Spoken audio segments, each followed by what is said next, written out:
Tēnā koutou, ko tāmati tēnei o te kawa oranga, te poutuarongo o te kawa oranga, ko tēnei taku whakata kia koutou mō tōku aro matawai.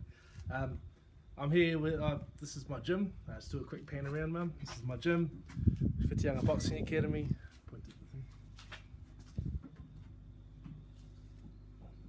Here's my daughter. Hey. I'm riding the phone. And I'm here today with Cindy Williams from Ngāti Kahungunu. Kia ora. And I'm going to demonstrate how to throw a jab. So we're just going to come over this way, Cindy.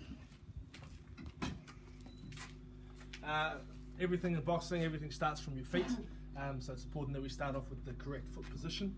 So what I'm going to do is I'm going to use this line here to show Cindy how to stand. Okay, over here, please, Cindy. What we want to see is we want your front toe on the line and your back heel on the same line. Okay, so there should be a line going straight through the midline of your body, and the distance between your feet is about a Subway foot long sandwich. Extra cheese. Cool. So we've got that. So we can see here. Come closer. So you can see here we got Cindy's front toe and her back heel are in line, which means that we've got a nice midline going straight through the middle of her body. Okay. Next most important part is your hands. So what we're going to do is get Cindy to keep her elbows by her side with her right arm. Stop it. No. With her right arm, she's going to bring her hand up and put it in front of her chin. So this is called built-in defense.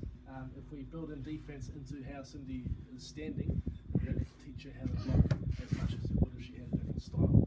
So the defense is built in. Cindy's left hand is going to come up and stop about there.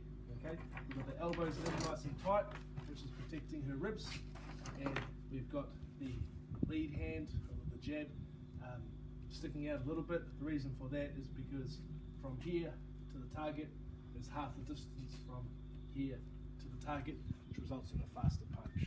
Okay, so now Cindy's going to face me, and we're going to throw a jab, which in boxing we call it number one.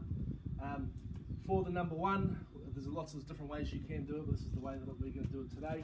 Is Cindy's going to focus on not just straightening her arm to land the punch, but driving her elbow up to the roof. What that does is that raises up the shoulder. Cool. So that raises, leave it out. Leave it out. So that raises up the shoulder. Again, this is part of the built-in defense. The shoulder comes up, which protects her chin. So if I slip Cindy's jab, I can come over and I might get her in the head, which isn't going to knock her out. But if her shoulder was down and her chin was exposed, that would be an easy knockout right there. So, all good? Okay, now whenever Cindy is going to punch, she's going to be breathing out nice and hard through her diaphragm to generate a bit more power, okay, and putting all of the weight on her front leg, okay. So whenever you're boxing, whatever hand you're punching with, the weight goes onto the same leg, okay. So Cindy's punching with her left hand for a jab, which means that her weight, most of her weight will be on her front leg. All right. So let's do a couple of jabs. Ready? Good.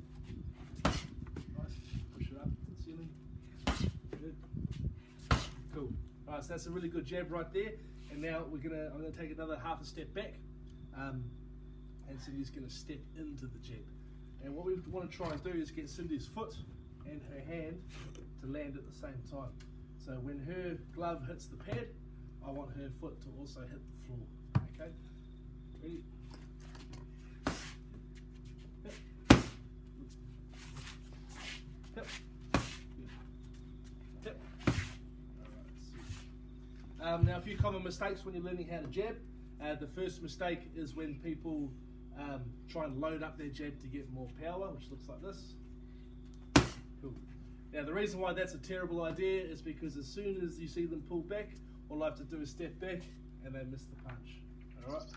The jab isn't about power, the jab is about finding your range. To do that you don't need to load up. Okay? The second common mistake is leaving your hand out there for a bit too long. And I'll show you what that looks like. Yep. Okay.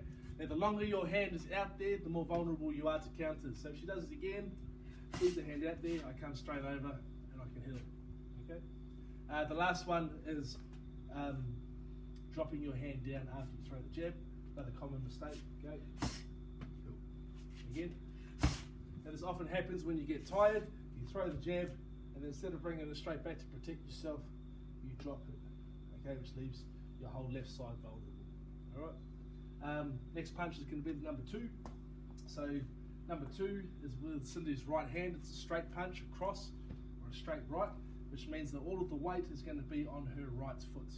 Okay. So we now need to look at the energy transfer. So we've got poutuarongo at the bottom, and Cindy is going to push off the floor. All of that energy comes from the earth.